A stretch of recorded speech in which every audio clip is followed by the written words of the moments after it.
છે કે ભગવાનનો જન્મ છે ને, ભગવાનને ઈશ્વરનો જન્મ તે એક ઊંડી સાજીશ, ઊંડી ચાલ છે અને ધર્મ તે એક અફીણ છે. ધર્મ એક અફીણ જેવો છે. મારી નજરમાં ધર્મ વિજ્ઞાનનો વિરોધ કરે છે, પ્રગતિનો વિરોધ કરે છે અને અનુપયોગી છે ધર્મ, અને અનર્થકારી છે. ધર્મનો ત્યાગ જ માણસ માટે હિતાવહ છે. આપણા દેશની અંદર, આપણા દેશ ભારતમાં, હિન્દુસ્તાનમાં સૌથી મોટો જો કોઈ ધંધો હોય ને તો તે ધર્મનો ધંધો છે. સૌથી નફાવાળો ધંધો તે ધર્મનો ધંધો છે. બીજા નંબરનો ધંધો જે છે તે રાજનીતિ છે, અને ત્રીજા નંબરનો જે ધંધો છે ને તે દલાલી છે. અને નવાઈની વાત તો એ છે કે ત્રણેય ધંધા ઉપર કોઈ પણ પ્રકારનો ટેક્સ લેવામાં આવતો નથી. ત્રણેય ધંધા ફ્રી છે.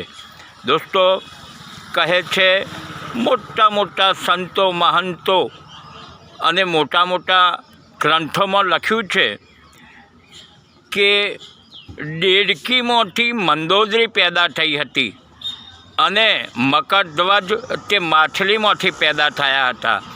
દોસ્તો, સંતો, મહંતો, ધર્મિષ્ઠો એવું કહે છે કે આ બંને દેડકી અને માછલીમાંથી પેદા થયા હતા, પરંતુ વિજ્ઞાન એવું કહે છે કે દેડકી અને માછલી હર હંમેશને માટે ઈંડા મૂકતા હોય છે.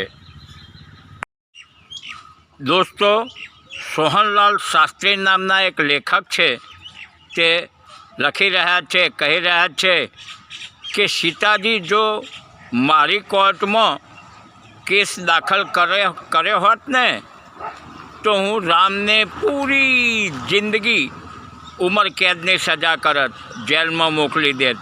કેમ કે સીતાજીએ અગ્નિ પરીક્ષા આપી હોવા છતાં એક દારૂડિયા ધોબીના કહેવાથી પોતાની પ્રેગ્નેન્ટ પત્નીને રામે જંગલમાં ધકેલી દીધા હતા.